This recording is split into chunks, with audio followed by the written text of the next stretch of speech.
Bienvenue sur le podcast Collatéral, un podcast qui s'adresse aux proches, aux conjoints, aux parents, aux enfants, aux amis d'une personne qui souffre d'addiction comportementale ou d'addiction aux produits, comme l'alcool, le cannabis, la cocaïne, etc. Le but de ce podcast, c'est de vous aider à comprendre la maladie, de comprendre le malade, de vous aider à l'aider, et de vous aider, vous, à porter un sac à dos qui est souvent trop lourd à cause des conséquences collatérales de l'addiction, de celle ou de celui que vous aimez. Pour cette première interview, nous allons entendre Nathalie. Nathalie est mariée à un homme alcoolodépendant. Elle l'a accompagné pendant des années, elle a su la bienveillance qu'elle a pu trouver en elle. Mais elle arrive aujourd'hui un peu au bout de cet accompagnement parce que c'est sa santé à elle qui est en jeu maintenant. Et il est maintenant important qu'elle prenne soin d'elle parce que couler avec son mari, c'est pas la solution. Vous êtes la première que j'interviewe, alors vous êtes arrivée très vite, j'en ai d'autres qui sont prévues. De toute façon, j'ai envie de dire tant mieux s'il y en a d'autres, hein. Je suis pas Oui. toute seule. Il y a une chose qui est malheureusement claire, c'est que on est sur un sujet, sur un problème qui est vraiment massif. C'est le cas de le dire, oui. Ouais. Massif. Ouais, ah oui, massif. Je m'en rendais pas compte, excusez-moi, tant que je n'étais pas dedans, mais maintenant que je suis dedans, ouais, je me dis, mais il y a un vrai souci là. Ouais. Bah en fait, aujourd'hui, l'alcool, c'est la deuxième cause de mortalité en France. C'est 49 000 décès par an qui auraient pu être évités. Et là-dedans ne sont pas comptabilisés tous les dégâts collatéraux. Hein, donc, Oui, c'est-à-dire l'entourage. C'est ça. Ah, voilà. Sans parler des accidents dus aussi au niveau de la route, quoi, hein, pour ceux qui prennent le volant alcoolisé. Voilà. C'est l'histoire de Pierre Palmade. En fait, la maman en face qui perd son bébé, ça c'est pas comptabilisé dans les chiffres. Donc, on est tellement dans les mensonges, je te raconte des histoires et la manipulation, que forcément je ne le crois plus. Je ne peux pas le croire. Malheureusement, on peut pas croire une personne dépendante quand elle est en plus sous l'influence du produit, parce que ça fait partie du process. Je sais pas si vous avez écouté le podcast là, que j'ai enregistré sur le déni. Si, puis je me suis beaucoup interrogée, j'ai vu beaucoup de gens, beaucoup de témoignages, notamment sur Internet, donc forcément je connais, peut-être pas tout, mais je connais déjà pas mal de choses sur le problème, donc voilà quoi. D'ailleurs, il m'accuse dans ses SMS que je suis très douée pour aller chercher des infos sur Internet, mais que c'est un long travail. Alors c'est vrai, c'est un long travail. Le problème, c'est que ça fait des années que ça dure et à chaque fois, je crois qu'il fait vraiment qu'il avance et tout. Là, je me reprends une gifle, quoi. Donc, je suis là maintenant, tout de suite, je ne le crois plus du tout et je me dis que c'est foutu. Donc là, voilà, je suis prête à tout arrêter. Alors, en tout cas, ce n'est plus possible. Ouais, je comprends. Que vous ne le croyez plus du tout, ça, je pense que c'est une bonne chose. Après, que c'est foutu, non, c'est jamais foutu. Il y a des gens, des personnes qui s'en sortent. C'est Patrice que vous avez rencontré, c'est moi, c'est plein d'autres. Maintenant, c'est un chemin. En fait, ce qui est très très compliqué avec cette maladie, c'est qu'il n'y a pas de remède. Miracle, en tout cas, il n'y a pas un médicament. Et puis en plus, que le chemin de chaque malade va être différent. Donc il faut que chacun construise son chemin. Et ça commence par l'acceptation qu'on est malade et qu'on veut se soigner. Le problème, c'est que tant qu'on n'en est pas là, ça marche pas. Donc, accompagner quelqu'un comme vous avez fait avec des grosses guillemets, le forcer à se faire accompagner et à faire une cure. En fait, ce qui est très, voilà, ça sert à rien parce que c'est pas une démarche qui vient de lui. Par contre, ce qui est quand même positif là-dedans, c'est qu'il est resté 2 mois sans ensuite, a priori, parce que vous le savez pas ça, mais a priori, hein. Je dis bien a priori aussi, hein. Ouais, mais j'ai des doutes quand même. D'accord. Et quel âge il a, votre mari? 50. Ok, vous avez des enfants? 3 enfants, et mes 2 filles sont parties maintenant, heureusement pour elles, mais reste mon garçon de 18 ans, donc c'est très compliqué. C'est ce que j'allais demander, donc avec le fils, ça doit être terrible à 18 ans. C'est un cauchemar, excusez-moi. Ouais, mais je vous en prie, je comprends. Prends sur moi. Je comprends. Ça va aller. Ouais. Voilà. C'est pour ça que j'ai pris la décision d'arrêter, parce qu'en fait, je me mets en danger, et je mets mon garçon aussi en danger, donc... Absolument. Et là, je crois qu'il a compris que c'était L'expression qui dit c'est la goutte d'eau qui fait déborder le vase, c'est pas la première fois que je le dis, mais là c'est vraiment le cas, quoi. De toute façon, c'est à un moment donné, y a une frontière, il y a une espèce de limite entre être bienveillant et accompagner et sensibiliser et aider son proche. La limite, c'est quand on commence à toucher à sa sécurité, puisqu'il y a des violences parfois, ce qui est pas votre cas, mais ou sa santé. C'est-à-dire que si vous, si ça affecte de plus en plus votre santé mentale Ouais, et que ça vous met en danger, à un moment donné, faut vous faut protéger vous. arrêter. Voilà. La priorité, c'est de vous protéger vous, parce que si vous tombez, si vous chutez avec lui, ça va pas l'aider et vous, ça va vous détruire. Donc, Ça commence et malheureusement, je beau lui dire, il ne l'entend pas. On est mm, bien d'accord, dans ces cas-là, les gens n'entendent pas. Ouais, parce que c'est pire, parce qu'à la limite, je me fais traiter d'hystérique quand forcément je me suis énervée l'autre fois, j'étais dans un état lamentable. mm, Mais ouais, le retour, c'est ça, quoi. C'est l'incompréhension, c'est la non-écoute de l'autre. Et ça, c'est un truc encore pire que le reste, quoi. bah oui. Surtout quand on a mis pas mal de choses en place, qu'on a été là. Bon, voilà. Et puis que vous n'êtes pas marié pour ça, quoi, à l'origine. Non, je me suis pas mariée pour ça. Et comme me l'a dit mon garçon, quand même, il me l'a dit, ça fait déjà quelques temps, il m'a dit, mais maman, tu veux quand même pas passer ta vie à soigner quelqu'un qui est malade, surtout que ben, l'alcool, on est bien d'accord là-dessus, ça peut engendrer des choses très très graves au niveau santé. Oui. Sans parler du fait que ben, j'ai beau le lui dire, mais il prend quand même le volant. L'autre fois, il a pris le volant, alors qu'il aurait très bien pu y aller à pied, hein, mais il n'était pas très loin apparemment. Et j'ai beau lui dire, mais tu peux tuer quelqu'un, tu veux te tuer toi, tout va bien, quoi. Mais bon, on est bien d'accord, hein, ça sert à rien de faire un lavage de cerveau. Si on n'entend pas, on n'entend pas, quoi. C'est ça. Et puis le cerveau, quand il est, encore une fois, quand il est sous l'influence du produit, en fait, il est plus rationnel du tout. Il nous fait faire des trucs qu'on fait pas quand qu'on ferait jamais Ouais, en étant lucide, comme prendre son volant, par exemple. Et puis voilà, parce que ça fait partie, malheureusement, du process et de la maladie. Donc une fois qu'on a dit ça, bah, c'est bien, sauf que pour les proches, encore une fois, c'est terrible. Et votre garçon, la relation qu'il a avec son père, du coup, c'est quoi? Il se bah, frite, c'est il son se... gentil, à un moment donné, bah, il m'a dit quand même pas mal de choses par rapport à son père, hein, comme quoi oui, parce que bon, il n'est pas alcoolique d'hier, hein. Ça a commencé doucement. Je fume aussi, hein, voilà, de l'herbe, hein, je vais de France, hein. Il n'y a pas que l'alcool, hein. Après là, il a arrêté depuis déjà quelques temps maintenant, mais il y avait un petit peu des deux.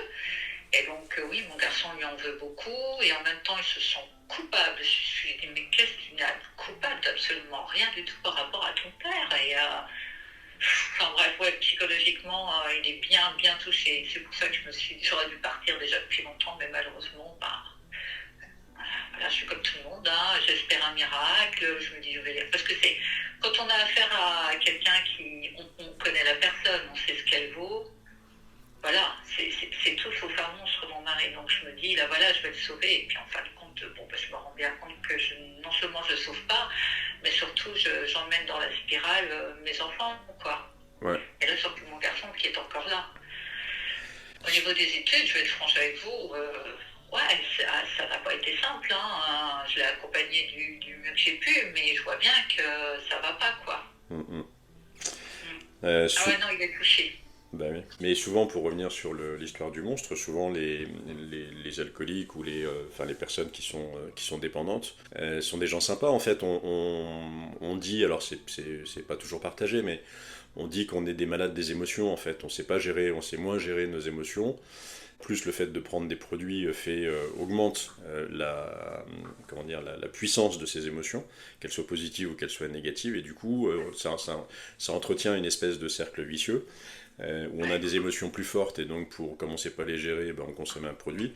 Mais le fait de consommer pour le produit va renforcer la force de ces émotions. Donc en fait, on Et n'en ça, sort ils l'ont jamais. entendu, hein, que ce soit par les médecins, que ce soit par moi, par exemple dans les réunions, même s'il n'en a fait que deux pour l'instant, mais ça rentre, excusez-moi, mais c'est d'un côté, ça ressort de l'autre direct. Hein. Le Ouais. lendemain, il a déjà changé de discours, il se souvient déjà plus de ce qu'on lui a dit en fait. Il boit quand? Il boit le soir, la journée, enfin vous savez ça? Bon, alors, un moment de temps, il buvait tous les jours, ça c'est vrai. Et à partir du moment où il a réussi à se calmer, bah là encore, il n'y a pas si longtemps que ça, je pensais que non, mais ça se voit tout de suite quand il a bu, même une bière, ça se voit tout de suite avec mon mari, et donc je me suis dit, il cache des bières. Donc je cherchais plus, mais là je me suis dit, je vais quand même aller jeter un coup d'œil dans son garage, et puis bah oui, en effet, hein, mais ça doit être épisodique là. Mais en fait, je sais pas, parce qu'il passe sa vie dans le garage, je vais être franche avec vous, là Ouais. ça va faire 2 nuits qu'il dort dans la voiture. On est en hiver, hein. Ah oui. J'en suis même à me demander, mais qu'est-ce que je suis censée faire en tant que femme je veux dire, est-ce que j'appelle qui? Je ne sais pas. Je ne sais pas. Et il dort dans la Oui. voiture, dans le garage? Il dort dans la voiture. Alors Et, c'est vrai que je me suis énervée, j'ai dit, s'il pourrait être alcoolisé, tu rentres pas dans la maison. Là, voilà, c'est absolument invivable, non seulement pour moi, mais aussi pour mon garçon quand même. Et bah, il a pris mes mots à la lettre, hein, donc voilà, il a fait un caca nerveux, il est resté à dormir dehors. Entre deux, j'ai envoyé un message pour dire, bah oui, non, mais t'es chez toi aussi, donc du moment que tu ne bois pas, bah, tu peux venir dormir dans la maison. Et là, cette nuit, je me suis réveillée en plein milieu de la nuit et il dormait dans sa voiture. C'est dingue, hein? c'est fou, quoi. On en est là, quoi. Chose qu'il n'avait pas faite jusque-là. Mais C'est- c'est vrai aussi que j'ai parlé de divorce, donc ça n'aide pas non plus, mais voilà, quoi. En fait, ce qui est fou, c'est que la maladie, elle va toujours préférer l'alcool, C'est ça.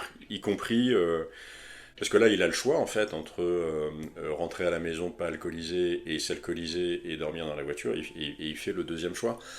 Et ce qui est compliqué, c'est que c'est pas un choix, en fait. Moi, j'interviens, je sais pas si Patrice vous l'a dit, mais je suis bénévole à l'hôpital de la Croix-Rousse, où je suis tous les lundis, à Lyon, pardon, et vous avez des... Enfin, moi, j'ai rencontré des patients qui avaient des cirrhoses, qui s'étaient fait greffer un foie. Donc là, on est sur des problèmes vitaux, enfin, c'est Ouais. potentiellement... Enfin, on peut en mourir, quoi. Et qui se remettaient à consommer. Et les médecins leur disaient, mais vous vous rendez compte que là, vous allez mourir, monsieur. Mais cette maladie est plus forte que tout. Les alcooliques anonymes, ils ont un fonctionnement où tous les mois, en fait, ils discutent d'une étape. Ils ont 12 étapes. Et la première de ces étapes dit, alors je me souviens plus de la formulation exacte, mais c'est j'ai reconnu que j'étais impuissant face à l'alcool. Et ça, c'est super fort parce que ça montre que c'est pas avec la volonté.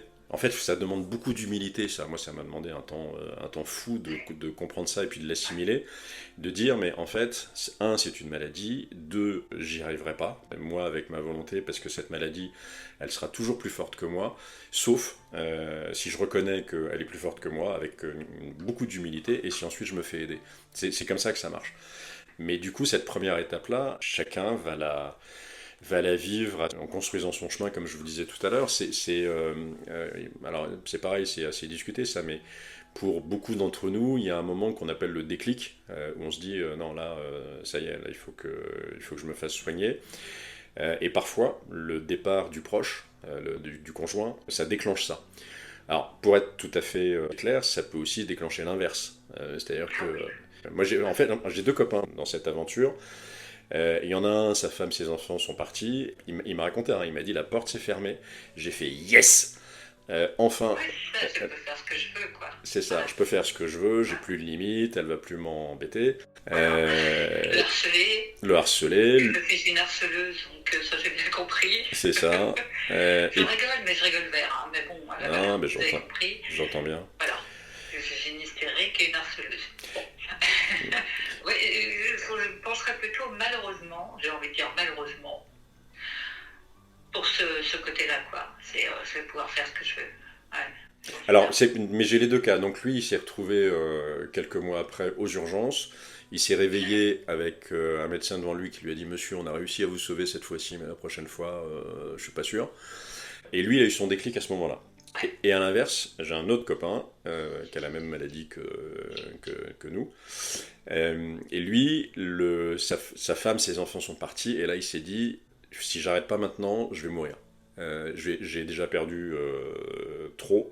Et si je continue, là, je vais vraiment tout perdre. Je vais perdre ma vie. Je vais perdre. Ah, Et lui, ça a été le déclic à ce moment-là. Donc c'est ça qui est super compliqué pour les proches parce qu'évidemment, vous pouvez pas prendre. Enfin, c'est super dur de prendre la décision de partir ouais, avec l'hypothèse derrière que ça le fasse plonger encore plus, quoi. exactement, c'est ça. Mais sauf que là, c'est son chemin. C'est pour ça que je vous disais tout à l'heure, il y a la limite entre ce que vous, enfin entre Faut juste supporter. l'accompagnement, la bienveillance, vous voyez, etc. Et puis vous. C'est-à-dire que si vous faites rien, il va continuer de toute façon à s'enfoncer, parce que je connais C'est aucune sûr. histoire d'addiction qui se finisse bien, si la personne reste dedans. Et vous, ça va vous détruire. Donc le fait de vous séparer, et du coup, enfin peut-être que c'est ça qui peut lui déclencher le déclic. Mais je conçois que ce soit un choix qui est Oui, de super dur toute à faire. façon, moi, après, là, voilà, moi, c'est ce que tout le monde, enfin, tout l'entourage me pousse vers la sortie, hein, même mes propres enfants, c'est vous dire, quand même, ce sont mes enfants qui disent, mais maman, faut que tu arrêtes, quoi. Bah ouais.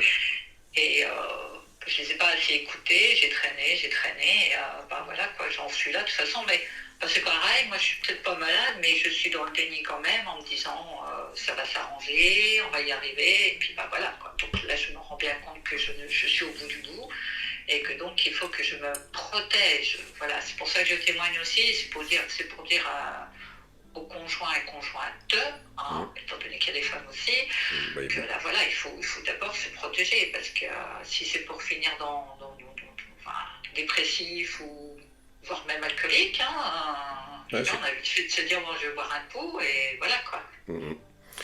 Tout à fait. C'est la statistique terrible, c'est que pour une personne alcoolique, il y a 5 personnes qui sont impactées en fait en moyenne. Et je peux vous dire que c'est exactement ça. Bah, déjà moi et mes trois enfants ça fait quatre. Bah c'est ça. Donc C'est ça, on plus. compte, on compte ses parents aussi, enfin bref, tout le monde est impacté forcément. Mmh. Par contre, je voulais témoigner par rapport, enfin je sais pas vous ce que vous en pensez, par rapport à votre entourage, mais j'ai l'impression d'être la mauvaise dans l'histoire. C'est vraiment incroyable. Ouais. J'ai tout entendu, hein. Alors Genre, merci pour ça parce que c'est super important. Et c'est malheureusement très souvent le cas. Ben oui, la partie malade de nos cerveaux, là, elle s'alimente. En fait, moi, je prends souvent un parallèle, je dis, dans un des podcasts, je le dis d'ailleurs, en fait, moi j'assimile notre maladie à un cancer, c'est-à-dire que on a des cellules qui sont là pour nous permettre de vivre, qui à un moment donné se transforment et nous attaquent avec l'intention claire de nous détruire. Et donc, les maladies de la dépendance, c'est ça. C'est-à-dire qu'on a une partie de notre cerveau, à un moment donné, qui disjoncte et qui se met à vouloir nous détruire. Et vous êtes celle qui empêche ça, qui veut empêcher c'est ça. ça. Donc, Ouais. forcément, vous êtes l'ennemi de cette partie-là du cerveau. Donc, la seule solution pour pas être trop l'ennemi, enfin, moi, je recommande deux choses. C'est un, aucune discussion quand son proche est alcoolisé ou drogué. Ah, ça j'ai compris par contre. Voilà, parce que ça sert à rien. Non, mais même le lendemain, par exemple, le lendemain, je me dis ça va, je peux lui parler. Et en fait, je me rends bien compte que non, c'est pas encore. Faudrait presque une semaine de sevrage, excusez, mais je le sens comme ça. Enfin, je veux dire, même le lendemain, je crois que ça sert à rien non plus. Le cerveau est encore embrumé. Peut-être que je me trompe, hein. Qu'est-ce que vous lui dites, par exemple, le lendemain matin, quand il a dormi dans sa voiture, clairement il était alcoolisé, que vous lui dites quoi? Il en arrive à ne même plus parler. Vous voyez ce que je veux dire? Mhm. C'est mutique. Mais j'en suis là, je peux parler, je lui envoie des. C'est pour ça qu'il me dit, ouais, je suis une pro, une pro des recherches sur Internet, parce que je lui montre, par exemple, les témoignages, ou je lui ai fait écouter votre podcast, Ouais. parce que je trouvais ça important. Il dit, si, je l'ai écouté. Je l'ai pris, je vais être franche avec vous, je l'ai pris en vidéo une fois quand il est rentré dans un état lamentable, mais Mm, lamentable, pour mm, lui montrer, quoi. mm. Alors, je me fais accuser de profiter de faire ça pour la police ou pour le divorce. Je dis, mais non, c'est juste pour te montrer dans quel état tu es, quoi. Pour avoir l'effet miroir. En Ouais. fait, je peux faire tout ce que je veux, y a rien qui fonctionne, quoi. Il y a pas vraiment de déclic. Là, ça c'est sûr. Je pense qu'on le sait quand il y a un déclic. Parce que vous parliez de témoignages de gens qui s'en sont sortis, J'en ai rencontré plein, j'ai parlé avec des gens dont la personne s'en est sortie. Mais quand je vois mon mari, je me dis, ben, on n'en est pas là du tout, quoi. C'est le ressenti de chacun, mais je pense qu'on n'en est pas là du tout, quoi. Ouais, effectivement, il y a un moment où ça change, enfin, faut espérer. Ouais. Mais voilà, Patrice, que vous avez rencontré avant, il n'était pas très beau à voir, moi, j'étais pas très beau à voir. Ouais, c'est pas. C'est ce qui est terrible pour vous, c'est que vous, paraître bienveillant, mais c'est à ses limites, la bienveillance. Vous pouvez rien Ouais. faire parce que ça va dépendre de lui. Le fait de montrer les vidéos le lendemain, en fait, ça peut avoir deux effets. Soit ça peut déclencher le déclic, donc c'est bien de le faire. Après, il y a la façon dont on présente les choses qui va beaucoup changer. Si vous montrez la vidéo en disant, regarde, mon chéri, je me suis permis de te filmer hier parce que vraiment, t'allais pas bien. Je m'inquiète pour toi et regarde ce qui s'est passé hier et peut-être que ce serait bien que tu te fasses accompagner. C'est forcément plus entendu que si vous lui dites regarde à quoi tu ressembles. Bah oui, ça c'est sûr. Non, c'est vrai que pour les aidants, c'est pas toujours facile d'être dans... Moi, je vais être franche, hein, la bienveillance, j'ai tout essayé, hein, j'en suis passée, mais au niveau psychologique, que je crois que je pourrais devenir une spécialiste. Hein. J'ai vraiment tout essayé. Et donc, à force, on n'a plus de bienveillance. C'est ça le problème. Et c'est là que je me dis, il faut que j'arrête, parce que je deviens... je sais pas les autres personnes, je sais que j'ai écouté d'autres témoignages, et beaucoup en tout cas pour des femmes, en tout cas, hein, c'était plus des femmes. Ouais, on devient agressive. C'est Bah oui. ça le problème. Ouais. On devient, oui, on devient agressif. Et ça devient très dangereux, quoi. Ouais. Et là, effectivement, il vaut mieux arrêter parce que ça va ne faire qu'envenimer en fait Ah ouais. la maladie, votre relation et puis votre santé à vous, quoi, votre santé mentale. Et le break que vous avez fait, là, vous disiez tout à l'heure, vous avez fait un break d'1 ou 2 mois. Bah, je l'ai forcé parce que j'avais mis en place, comment on appelle ça, une thérapie de couple. Oui, Et ok. puis bon, ça c'était après sevrage, hein, parce qu'il allait mieux et tout. Je dis, bah écoute, si tu veux qu'on avance, ce serait peut-être bien qu'on fasse ça. On a mis ça en place avec le CEDIF, hein, je sais pas si vous voyez ce que c'est. Et il m'a dit oui tout de suite, hein, parce qu'il y a pas mal de gens qui disent non, pas question, c'est pas pour moi, etc., etc. Il me dit oui. Donc, je dis, bon, c'est bien, alors on commence, ça avait bien commencé, mais comme entre deux, il y a toujours les conneries qui arrivent, hein, je m'en vais boire, je m'en vais fréquenter des gens, excusez le mot, pas fréquentables, Mm. en tout cas pas quand on est alcoolique en tout cas, et donc forcément ça n'a servi à rien, quoi. Vous voyez ce que je veux dire? Ouais, je Ça n'a vois. servi à rien. Et c'est encore des portes que j'ai essayé de pousser et qui n'ont pas abouti, malheureusement. Parce que quand même, il a compris qu'il risquait de vous perdre. Cette perspective-là, vous avez l'impression que ça change rien. Là, vu la discussion qu'on a eue hier, avant-hier, j'ai l'impression qu'il n'y a plus rien qui rentre dans le cerveau. Ok. Désolée, hein, mais là, j'ai l'impression que c'est encore pire, en fait. Et je vous dis, le retour, c'est pas quelqu'un d'agressif, mais là, c'est les crises d'hystérie, j'en peux plus. Et puis c'est tout. Vous voyez, ce genre de message.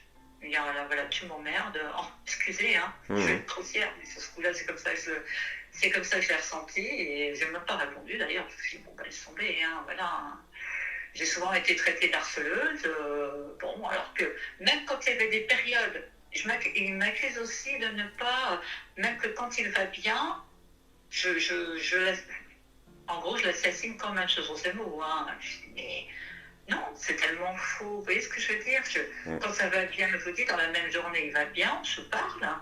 Tout bien, tranquillement, mais vraiment bien. Moi, je le crois. Je me dis, c'est super, on avance.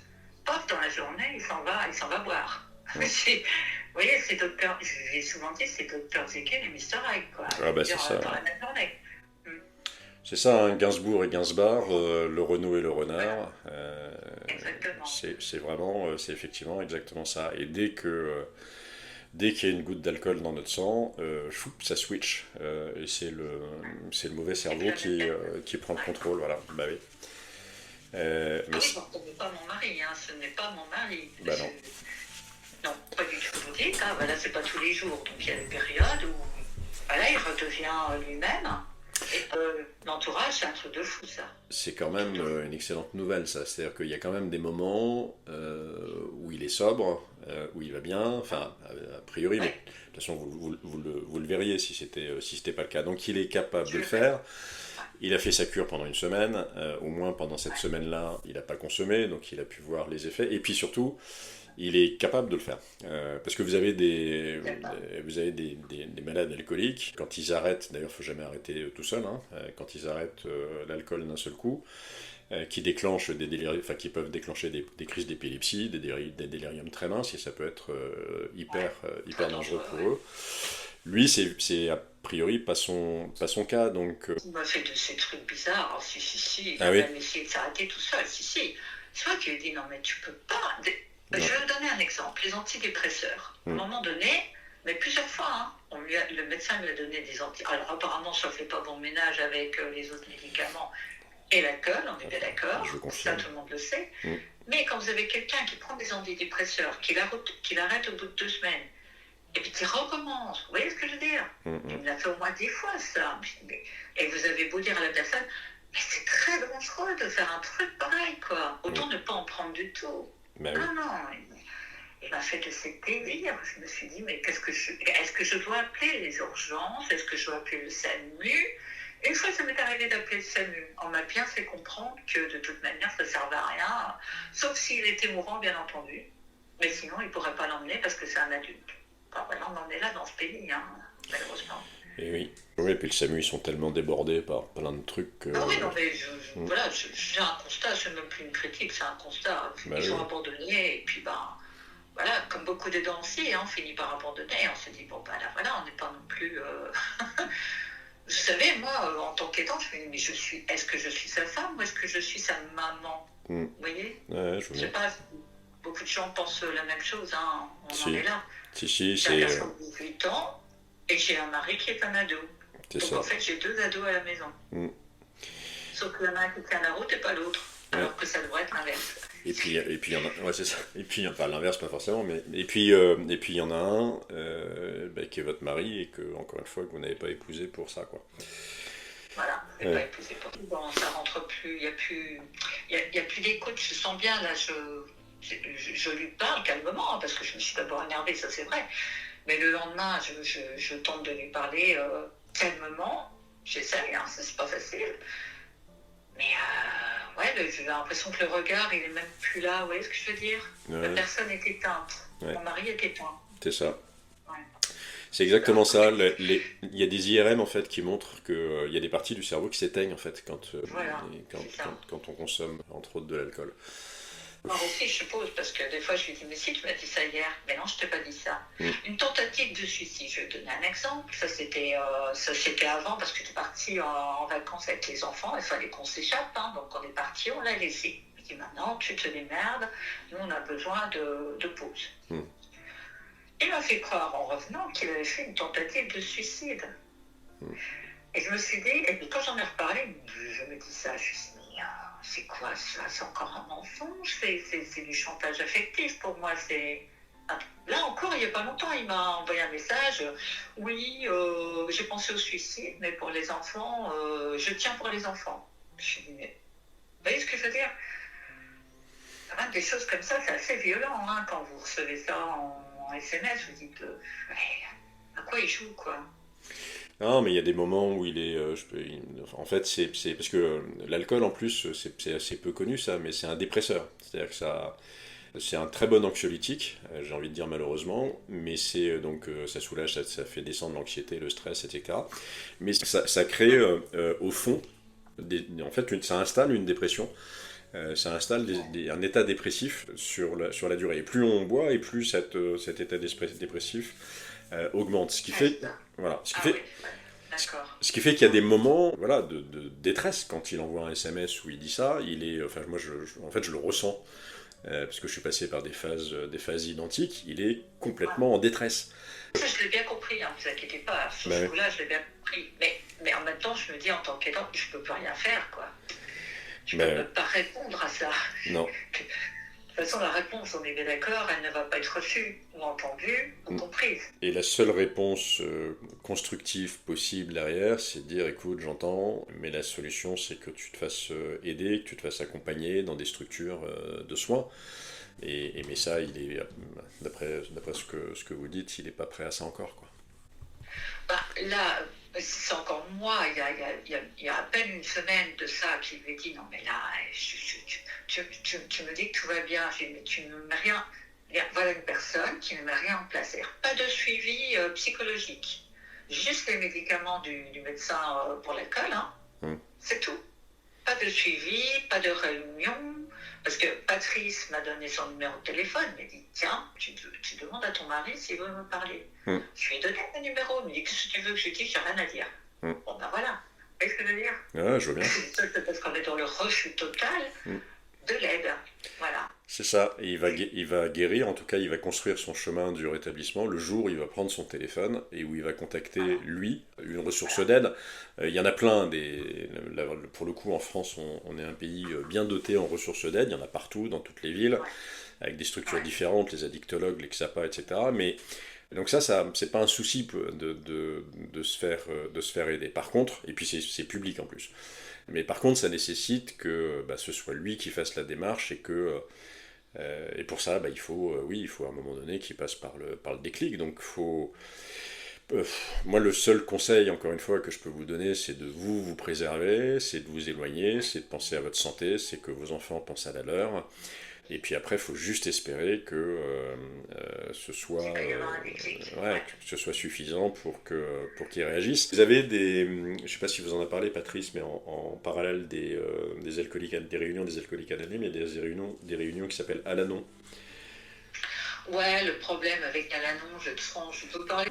Comment? J'ai le droit de dire ce que je veux. Ah mais oui, bien sûr.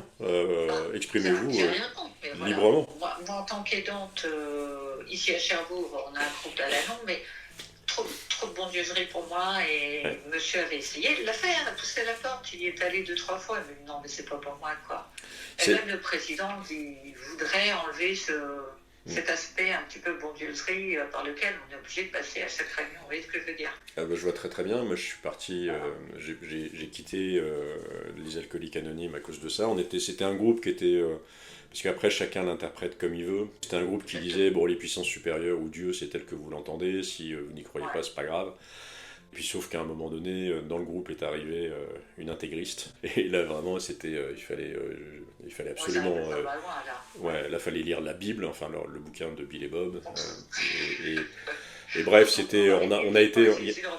Ça, la moitié du groupe est parti. Donc je comprends, oui, effectivement, je comprends très bien. L'avantage, leur avantage, c'est que ça permet, à l'annonce, je vous en parle parce que si vous mettez ça un peu de côté, ça vous permet de poser le sac un peu, d'échanger avec des personnes qui vivent la même chose que vous. Mais je trouvais d'autres solutions pour ça, parce que je poussais la porte quand même dans les aidants. Mais bon, là, voilà, par exemple, le groupe de parole, c'est un ancien alcoolique qui a monté ça. Là, voilà, malheureusement, c'est qu'une fois par mois, parce qu'il y a toujours une histoire de petits sous, ou aussi de prêt de salles, hein, parce que les gens ne vont pas faire ça chez eux non plus, hein, et faire venir n'importe qui, donc il faut des salles. Donc ça, c'est toujours le problème quand même dans chaque région, ou dans chaque ville. Mais bon, au moins, là, voilà, c'est ouvert à tous, c'est pas seulement ouvert aux alcooliques anonymes, c'est aussi ouvert aux aidants, c'est ouvert aux enfants, s'ils veulent, enfin bref, c'est ouvert à tous. Donc ça m'a bien aidé, quand même.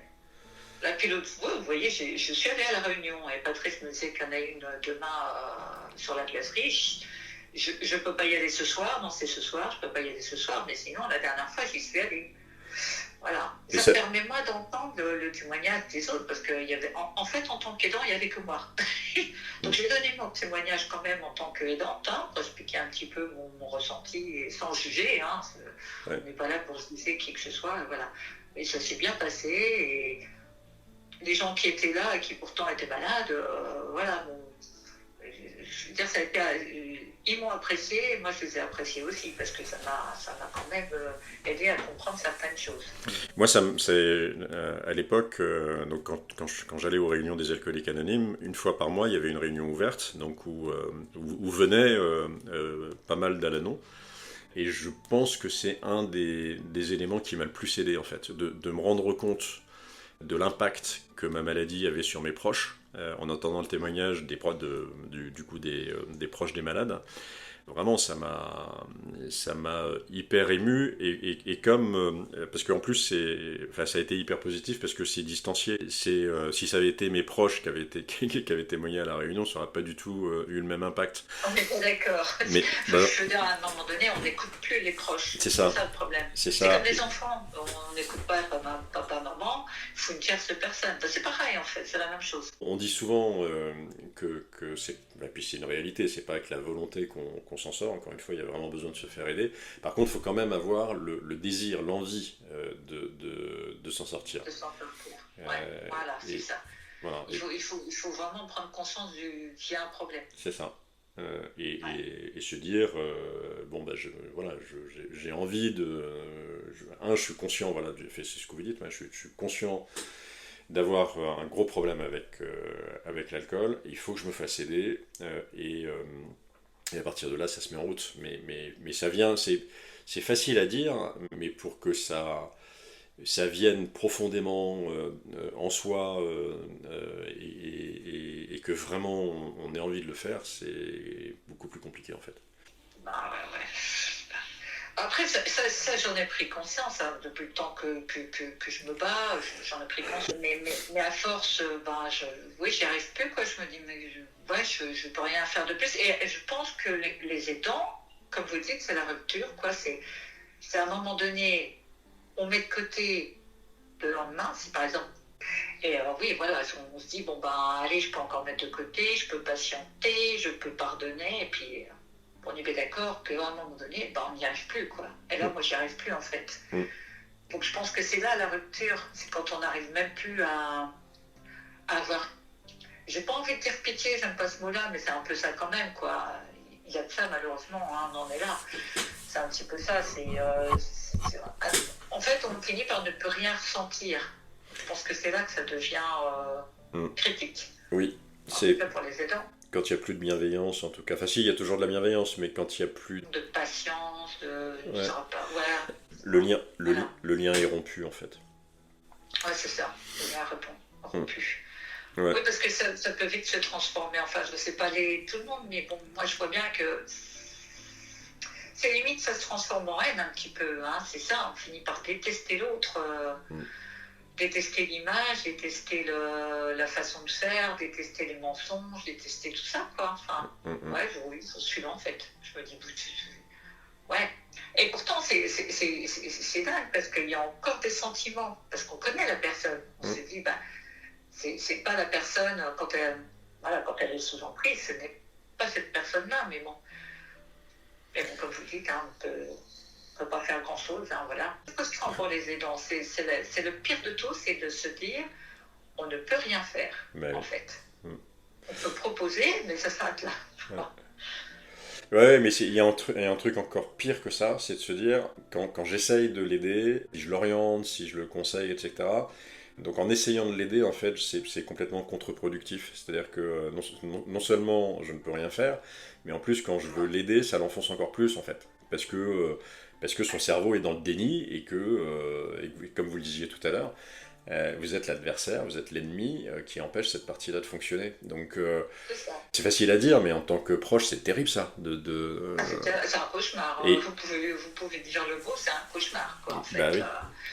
Et c'est un cauchemar pour les enfants aussi, on n'en parle pas assez. J'ai remarqué ça, on n'en parle pas assez, même dans les réunions, même dans les centres d'addiction. Je trouve qu'on ne parle pas assez des enfants, mais bonsoir, les enfants, là-dedans, ils ont leur mot à dire, non? Enfin, je sais pas, moi, mais... Ah, puis ils prennent... pas, pour le dire, hein. Ouais. Voilà, quoi. Puis ils prennent cher, les enfants. Ils prennent cher, les enfants, c'est des éponges. À l'adolescence, il y a la... ils sont fragiles, il faut qu'ils affirment leur personnalité, donc l'opposition à un parent qui est alcoolique, c'est dur, quoi, c'est très très dur. Vous disiez tout à l'heure, votre fils, du coup il est conscient, parce que vous avez parlé de maladie quand vous avez évoqué votre fils, donc pour votre fils c'est une maladie. Il a bien compris que c'était une maladie. Parce que lui aussi, deux fois, il lui a parlé à son père, il lui a dit « mais tu te rends pas compte ?» Enfin bref, il a essayé de lui faire entendre raison. Et donc du coup, j'ai essayé de lui faire comprendre que ça servait pas à grand-chose et qu'il fallait mieux laisser, quoi, hein, qu'il fallait qu'il pense à lui. Voilà, en tant que maman, c'est normal hein, que je dise ça. Hein. Bah oui. Mais bon, c'est pas pour ça que ça fonctionne. Hein. Voilà, c'est toujours pareil. Hein. Il m'a même dit une fois « j'ai peur d'être comme papa ». Qu'est-ce que tu entends par là exactement? Que si je me mettais à boire, et il n'y a pas si longtemps que ça, parce qu'il ne voit pas, hein, il voit ce que c'est, donc il ne voit pas, mais ça pourrait être l'inverse. Hein. Voilà, je pense que chez les jeunes, on voit ce genre de choses. Hein, hop, ils tombent dans l'alcool aussi facilement. déjà en temps normal. Et il a fait une soirée, donc il m'a dit, excuse-moi maman, mais là je prends ma première cuisse. Oh là là là là là, qu'est-ce qu'il me fait? Non mais j'ai eu de la trouille de ma vie. Je me suis dit, ah non, moi, il va pas s'y mettre lui aussi, quoi. Et là, c'est plein de déclics qui m'ont fait dire, non mais là, il faut que j'arrête, quoi. Il faut s'en sortir, quoi. Parce que j'ai eu des témoignages quand même, oui, en effet, oui. Bah, oui. Donc monsieur de la Réunion, monsieur Avoine, ce qu'il dit, là voilà, il a eu un déclic à un moment donné, il s'est dit, il avait déjà perdu son travail, il s'est dit, je vais perdre ma femme, je vais perdre mes enfants. Et là, il a eu ce déclic. Bon, parce que voilà. C'est ça. J'ai espéré qu'il y ait un déclic avant. Voilà. Comme vous dites, il peut y avoir un déclic après. Je vois ma tante qui voilà, elle a divorcé. Le déclic il est arrivé après. Mais malheureusement, c'est trop tard. Ben oui. Parce que souvent, quand la famille part, enfin, je ne sais pas s'il y en a qui reviennent, mais moi, je ne pense pas que je sois de ce genre à revenir, quoi. Parce que, comme vous dites, après, il peut y avoir de très mauvais... la confiance, déjà, le mauvais ressenti, oui, la mémoire, elle est toujours là, donc, ouais. Non, mais après, s'il s'en sort, vous pourrez construire une autre relation, qui est une relation plus amicale, qui est pas... Et surtout pour les enfants, je pense. Oui. Surtout pour les enfants, quoi. Voilà. Ben oui. C'est encore autre chose, ça n'est plus une histoire de conjoint. Là, voilà, les enfants, c'est les enfants, quoi qu'on dise, quoi qu'on fasse. Ben oui. Et puis effectivement, un super déclic, les enfants et les petits-enfants. Dans les réunions alcooliques anonymes, il y avait souvent des gens qui prenaient conscience avec leurs petits-enfants en se disant mais en fait ma fille, mon fils veut pas me confier son enfant parce que voilà, il a peur, hein, et ça déclenche souvent aussi des déclics. Le fait de perdre le contact avec ses enfants qui s'éloignent, qu'on n'ait plus de relation, je pense que c'est aussi un élément super fort, hein, qui peut le faire bouger. Donc, mais en tout cas, vous n'en êtes pas responsable. Ou pas. J'insiste là-dessus, ou pas. Ou pas. Tu peux avoir l'effet inverse. Moi, j'ai l'impression que c'est ça du côté de mon mari, c'est que à chaque fois, je me dis, bon, ça y est, là, il va peut-être prendre conscience. Parce que ses enfants, je lui dis, là, tu es en train de les perdre. Hein. Surtout ma fille, pas ma première, mais ma deuxième, je n'ai plus entendre parler de son père, la communication est coupée. Quand je dis coupée, c'est coupé, quoi. Et quand il est allé mieux après les vacances, là, cet été, là, il lui a reparlé. Je lui ai dit, alors, ça fait quoi? Donc, il était super content. Et rebelote, on recommence quand même. Et là, son fils, notre garçon, quand j'ai dû déménager ma fille à 600 km, je me suis dit, qu'est-ce que je fais? Je ne pouvais pas emmener mon garçon, il était au lycée. Je dis, qu'est-ce que je fais? Je peux vous assurer que je n'étais pas rassurée du tout. Bah oui. Parce que même s'il était dans une bonne période, à tout moment, voilà, il pouvait rechuter. Je me suis dit, bon, tant pis, voilà, j'en ai parlé à mon garçon, il avait 17 ans, c'est pas non plus un gros bébé. Je peux vous assurer que je venais à peine d'arriver, dans la nuit, il m'appelait. En me disant, oui, papa, il est rentré à 4h du mat, complètement bourré. Du coup, heureusement, j'avais une superbe amie qui m'a dit, bon, il va venir à la maison. Donc, pendant une semaine, j'étais rassurée. Vous voyez ce que je veux dire? Ouais, je veux bien. C'est même plus un grand-père ou une grand-mère, c'est son propre père qui n'est pas capable d'assumer son enfant. Et là, il a réagi comment quand son fils est parti chez une amie et que... il a pris conscience, encore une fois, pareil, sur le coup, là, voilà, il s'est rendu compte que là, il avait été trop loin à tout, mais ça l'a pas empêché de recommencer quand même et de ne pas se faire soigner. Voilà, c'est cette histoire de... Je n'ai toujours pas pris conscience qu'il fallait que je me soigne. Mais vous savez, il y a longtemps, il m'avait dit... Oui, je veux bien me calmer de tout, mais surtout ne m'empêche pas de boire un coup de temps en temps. Bon, déjà quand vous entendez ça, vous dites c'est pas gagné, quoi. Non, le chemin n'est pas encore fait. Mais j'en ai vu un, moi, à l'hôpital de la Croix-Rousse, là, le lundi, qui a fait une crise d'épilepsie en rentrant d'office à l'hôpital, direct, qui a des gros problèmes de santé qui sont liés à l'alcool, et puis on échange là, et puis il me dit non mais j'ai bien compris que pour moi c'était fini, c'était dangereux, voilà, et puis on continue à discuter, et au bout de, je sais pas, une demi-heure d'entretien, il me dit bon quand même de temps en temps j'ai des potes, ils aiment bien manger, c'est des bons vivants, donc un bon Bordeaux avec un plat, ça je me l'autoriserai de temps en temps, et là j'ai éclaté de rire, quoi. Et je lui ai dit, vous savez, comme moi, que ce bon verre de Bordeaux là, il va vous coûter terriblement cher, quoi. Très cher. Très Euh, cher. donc non, à un moment donné, oui, il va falloir renoncer à ce bon verre de Bordeaux-là, mais finalement, avec le temps, c'est pas si dur que ça. Et puis, c'est mieux de renoncer à ça et de pas rechuter que l'inverse, quoi. Parce qu'on sait que si on touche à une goutte de ce produit qui est toxique en général, et encore plus pour nous, eh ben, Ouais. on repart direct. Mais ça fait partie du chemin. C'est-à-dire que, en fait, on se fait une montagne de la vie en société sans alcool, parce que c'est tellement installé dans notre culture qu'on Ah n'imagine oui. pas vivre sans. Culture française, oui. Ah bah oui, que ça, voilà. Et puis enfin, autant sur le tabac, on a beaucoup progressé, mais sur l'alcool, il y a tellement Ah, d'emplois, et donc, d'économies, etc. que quand vous voyez que dans les supermarchés, on trouve encore, normalement, il ne devrait pas y avoir d'incitation. Et j'ai appelé, je ne veux pas citer le nom parce que je n'ai pas le droit apparemment, mais je peux vous assurer que je les ai appelés, je leur ai dit, mais vous vous rendez compte, la honte là, vous mettez des alcools forts à la caisse. À la caisse. Là, c'est plus des bonbons ou du chocolat, hein. On parle d'alcool. Incroyable. ouais. J'avais vu ça en Espagne, mais même en France, ça faisait longtemps que je n'avais pas vu. Je me dis, mais comment c'est possible des trucs pareils? Il n'y a pas grand-chose de fait, et pourtant l'État ne peut pas être conscient de ça, puisque il y a même de plus en plus de jeunes, si j'ai bien compris, qui tombent, quoi.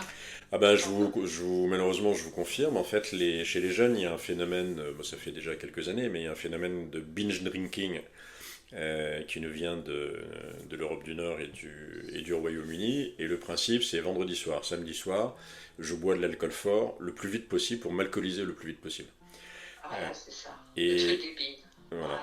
Voilà, ouais. Et du coup, c'est tellement, chez les étudiants notamment, c'est tellement ancré dans la culture que celui ou celle qui n'a pas envie de se saouler, en fait, se fait exclure par le reste du groupe.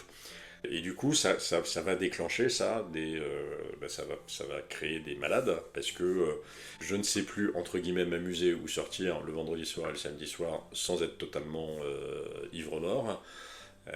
Et au bout d'un moment, bah, le cerveau, il associe la sortie à être ivre-mort. Avec l'alcool, Avec ouais. l'alcool, et avec l'alcool massif, et qui fait pas du bien.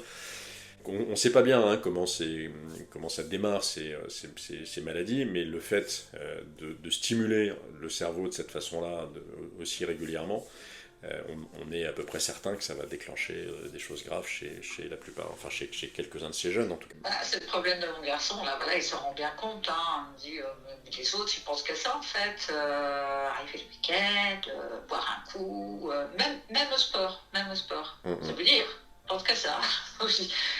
Du coup, il n'est pas très bien, ouais, j'avoue, il n'est pas très bien dans sa peau pour plein de choses, mais pour ça aussi, hein. C'est pour ça que l'autre fois, il a pris une cuite, hein, voilà, ça s'est dit, au moins c'est fait, et au moins il m'aura prévenu. J'ai envie de dire, je préfère ça que.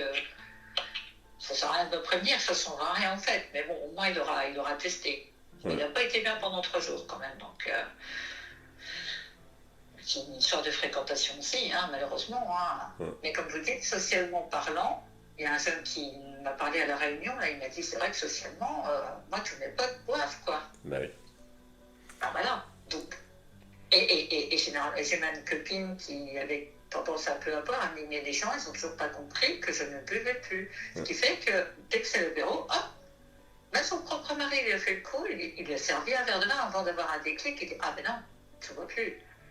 Alors que c'était pourtant lui qui lui disait de se calmer avec l'alcool. Vous voyez ce que je veux dire? C'est dingue Ouais. hein, quand même. Non, mais je vois très bien. C'est un des sujets les plus durs en fait quand on est sur le chemin du rétablissement.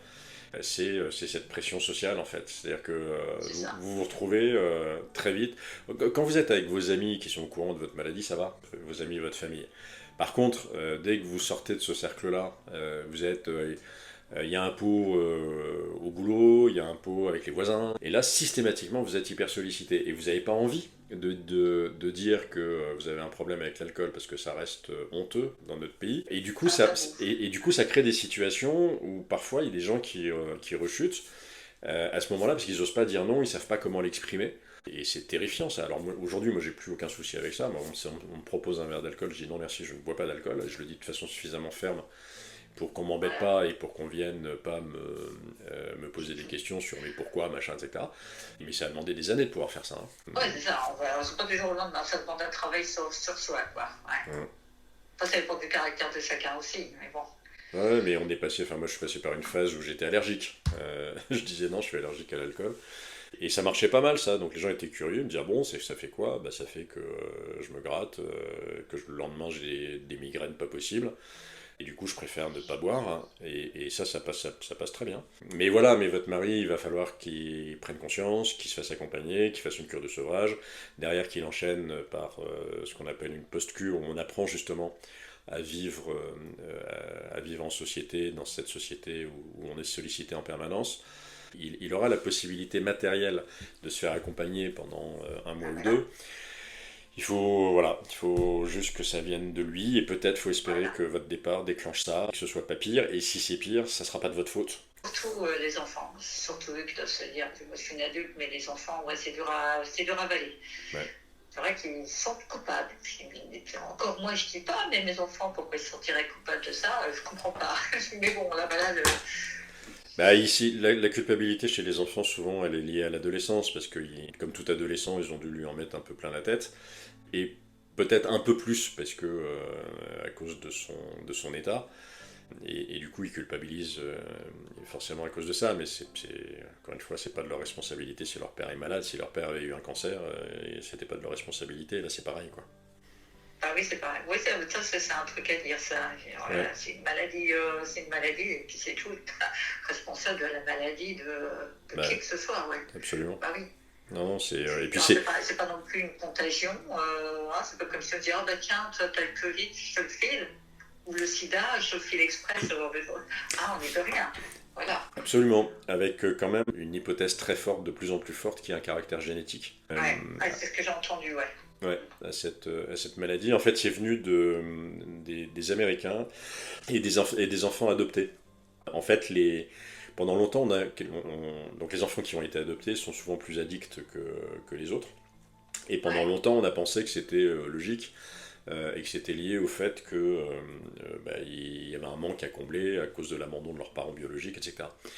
Et puis il y a des médecins américains qui se sont dit non, il y a quand même un truc qui est étonnant, c'est que des enfants adoptés qui grandissent dans des familles où ça se passe super bien, où il n'y a pas le conflit à un moment donné lié à l'abandon des parents biologiques, ils sont entourés d'amour, il n'y a pas de produits toxiques à la maison, etc., que eux deviennent addicts, c'est pas normal. Et du coup ils sont remontés, parce que aux États-Unis on peut le faire, ils sont remontés sur les dossiers des parents biologiques.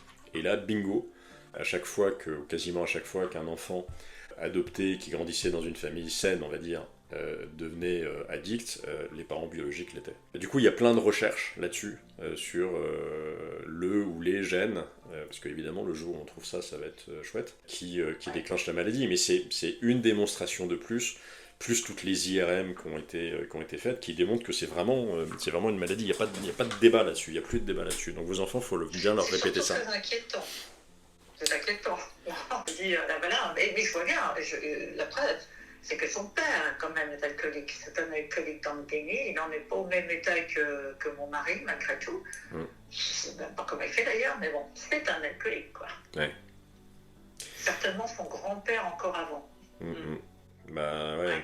Alors du coup, je vous ai pas rassuré là, parce que pour votre fils, vous avez pensé à votre fils immédiatement, j'imagine. Donc voilà, mais dites-lui ça, qu'il soit vigilant. Il y a quand même un énorme avantage à notre maladie. Vous avez, je reprends le parallèle malheureux avec le cancer, vous avez des cancers où on vous explique qu'il vous reste entre 3 et 6 mois à vivre, et vous pouvez rien faire. Là, il suffit de pas toucher le verre pour que ça se déclenche pas ou que ça s'entretienne pas. Donc votre fils, il peut entendre ça. Il peut entendre que peut-être, vu la lignée des hommes chez vous, peut-être mieux qu'il soit vigilant, quoi. Il a plutôt intérêt parce que là, il a 18 ans, donc il est au lycée. L'année prochaine, je ne sais pas où il va être. Je vais vous faire un dessin. Université, pas université, je ne sais pas pour l'instant. Bon, ouais, donc il va falloir quand même que je le prépare à tout ça. Parce que bon, pour l'instant, il est un petit peu dans son... Vous voyez ce que je veux dire, un petit peu dans sa bulle. Ça a fait qu'il est un petit peu en retrait par rapport aux autres. Et malheureusement, pour lui, et j'ai envie de dire malheureusement, plus mature que la moyenne de sa classe. Donc ça joue aussi en faveur. Mais voilà, après l'université, généralement, c'est une autre étape pour les jeunes. Donc, une étape où, voilà, c'est la découverte, c'est le déclenchement d'un tas de choses, c'est les rencontres, bonnes ou mauvaises, malheureusement. Ouais. Il va falloir être vigilant quand même. Ouais, mettez-les en garde sur cet aspect-là. Le message, c'est une maladie, il y a un caractère génétique auprès des jeunes, il passe bien. Ouais, je pense. Parce que je n'ai pas osé, justement. J'ai dit, mais non, ça n'a rien à voir. C'est pas parce que ton père est alcoolique que toi tu es alcoolique. Vous voyez? Mais je n'avais pas pensé, c'est vrai, à cet aspect-là, vous avez raison. Ouais. Le mieux, c'est d'être clair. Surtout qu'il est dans les sciences. Oui, bah donc voilà, ça fait plutôt plus intéressant. Donc ça va lui parler. Il y a vraiment beaucoup de recherches aujourd'hui là-dessus. Parce qu'évidemment, le jour où on trouve, si jamais on trouve un jour le ou les gènes qui sont responsables de ça, c'est bingo, quoi. La solution derrière. C'est ça, oui. Mais quand on identifie déjà les gènes défaillants, après il y a des solutions. Il peut y avoir un travail à faire là-dessus, c'est vrai. J'espère en tout cas. Ce serait bien, parce que c'est vraiment, comme vous dites, une catastrophe. Non, en fait, les gens ne s'imaginent pas, parce que comme je dis, c'est un sujet tabou, l'alcool, n'est-ce pas? Oui. C'est vraiment un sujet tabou. Donc, oh là là, ah bon, t'as un alcoolique dans la famille, super. Il faut surtout pas en parler. C'est pour ça que c'est très difficile, on est seul. Enfin, je veux dire, les aidants sont seuls aussi. C'est ça le problème. Que ce soit les enfants, la femme, le conjoint, même les parents, aussi des parents, je suppose. Donc, c'est très difficile de pousser les portes et de se faire entendre ou d'en parler à l'entourage. Même les parents de mon mari, c'est le sujet tabou, vous voyez ce que je veux dire? Ouais, je veux bien.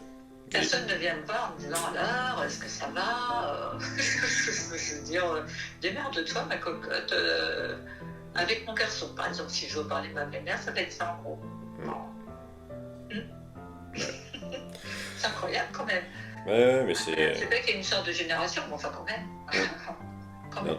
Non, mais c'est clair que c'est compliqué. Écoutez, j'espère que cet échange vous a été profitable, que ça vous aide. Oui, ça fait tout. On apprend aussi certaines choses en parlant, voilà, avec des gens qui en sont passés par là aussi. Bah oui. Je pense que j'aurais peut-être aussi besoin de personnes aidantes. C'est vrai qu'il y a une réunion, des fois, pour les aidants, c'est nouveau, apparemment, même ici à Cherbourg.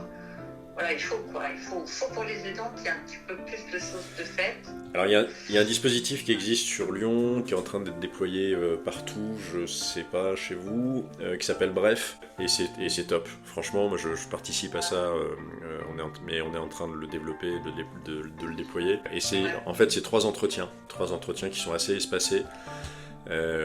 Premier entretien, on parle que de vous.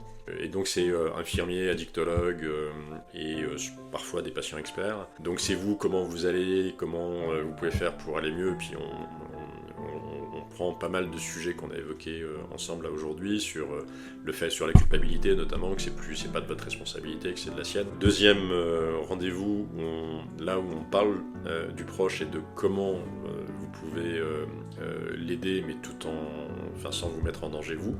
Et puis le troisième entretien, c'est plus un entretien de débrief pour faire le point sur comment les choses ont évolué. Donc si vous avez la chance, je sais pas chez vous, mais si vous avez la chance de pouvoir rejoindre un dispositif comme ça, c'est top, quoi. Ça vous fera du bien. D'accord. Enfin, je vais me renseigner alors, Parce que j'ai demandé à Patrice, mais c'est vrai, il m'a donné un petit truc, mais c'est plus sur le handicap, donc je pense pas que ce soit judicieux, il n'y a pas grand-chose de fait. Non. Voilà. Bah, pour les proches, il n'y a rien, c'est pas grand-chose, c'est pour ça que j'ai créé Collatéral, moi. On va aller voir au CNP, voilà, et comme le CNP, ils sont débordés, débrouillez-vous, quoi. Oui. C'est comme toujours, quoi, voilà. C'est compliqué quand même, Comme vous dites, il y a beaucoup de choses de mis en place, mais il y a quand même beaucoup de malades, beaucoup de gens qui ont besoin d'aide, donc ça devient quand même compliqué, de c'est clair. pousser des portes, C'est clair. C'est compliqué. Bon, Vous m'avez dit bref comme bref, quoi. BREF. BREF. Bref, vous cherchez Bref Addicto. Non, pas. Ouais, ou sinon, effectivement, si vous pouvez intégrer des groupes de parole, ça vous fera, vous l'avez déjà fait, ça vous fera du bien aussi, quoi. Ouais, ok, d'accord. Ah bah écoutez, je vous remercie. Je suis fatiguée. Ouais, bah c'est épuisant moralement, mentalement, tout C'est ce que vous épuisant, vivez oui. là. D'en parler là pendant un peu plus d'une heure. Ça remue plein de trucs, donc reposez-vous, prenez soin de vous. Merci. Écoutez, je vous remercie. Merci à vous, et puis bon courage encore. Merci. Au Au revoir. revoir Nathalie. Au revoir.